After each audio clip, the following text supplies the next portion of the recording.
बिस्मिल्लाहिर्रहमानिर्रहीम, अस्सलामुअलैकुम। मैं हूं हमजा अशरफ और मैं हूं सफिया खान। शामिल करते हैं हेडलाइंस।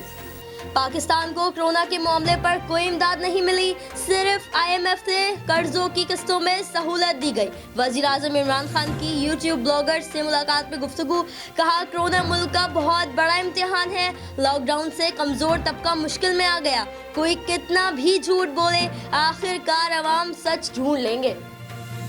सबको साथ लेकर चलना हुकूमत की जिम्मेदारी है। मसाजिद के फैसलों पर उलमा इकराम की राय बहुत ज़रूरी हैं। उलमा से दरख्वास्त है 20 नुकाती ज़ाब्ता अखलाक पर अमल करवाएं। तर्जुमान शहबाज गिल की मीडिया ब्रीफिंग, कहा मुफ्ती मुनीबुर रहमान ने खुद कहा था कि वो मस्जिद नहीं जा रहे। मुआमने खुसूसी सानिया नश्तर बोली, 27 अप्रैल से नादरा के तमाम दफातर खोल रहे हैं। मुस्तहकीन को मिलने वाली रकम में शफाफियत यकीनी बनाई जा रही है। चाहते हैं लोग आइंदा 2 हफ्ते घरों में ही रहें।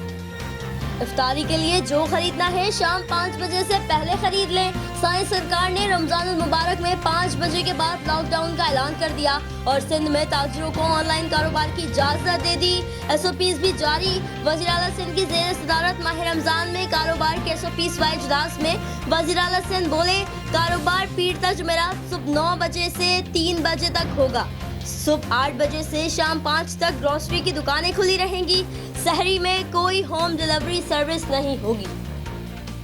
यूटिलिटी स्टोर्स इंतजामिया और वर्कर्स यूनियन के मुज़ाकरात कामयाब। मुल्क भर के तमाम यूटिलिटी स्टोर्स कल से खुलेंगे। मुलाजमों ने मुतालबात मंजूर ना होने पर रमजानुल मुबारक से 1 रोज कबल मुल्क भर के यूटिलिटी स्टोर्स बंद कर दिए थे। रमजान में बोनस का मुतालबा किया था। मुल्क भर में पहला रोजा हफ्ते को होगा। पहली तरावी आज अदा की गई। हुकूमत के SOPs पर मुकम्मल अमल दरामद किया जाएगा। मसाजिद के बाहर हुकूमती अहकामात आवीज़ा कर दिए गए।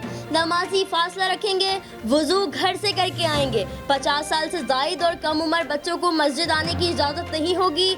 आज मुल्क भर में जुम्मतुल मुबारक को बतौर यौम तौबा मनाया गया। मस्जिद में नमाज जुमा के महदूद इज्तिमात में कोरोना की मौलिक वबा के खात्मे और मगफिरत की दुआएं मांगी गई। SOPs पर अमल ना किया तो पाकिस्तान में जुलाई तक कोरोना मुतासरीन की तादाद 2 लाख तक पहुंच सकती है। आलमी इदारा सेहत ने खबरदार कर दिया, माशी असरात के नतीजे में गरीबों की तादाद भी दुगनी हो जाएगी। फिलहाल इतना ही। मजीद खबरों और अपडेट्स के लिए विजिट करें हमारी वेबसाइट csnlive.tv। इसके अलावा आप हमें Facebook और Twitter पर भी ज्वाइन कर सकते हैं। देखते रहिए CSN।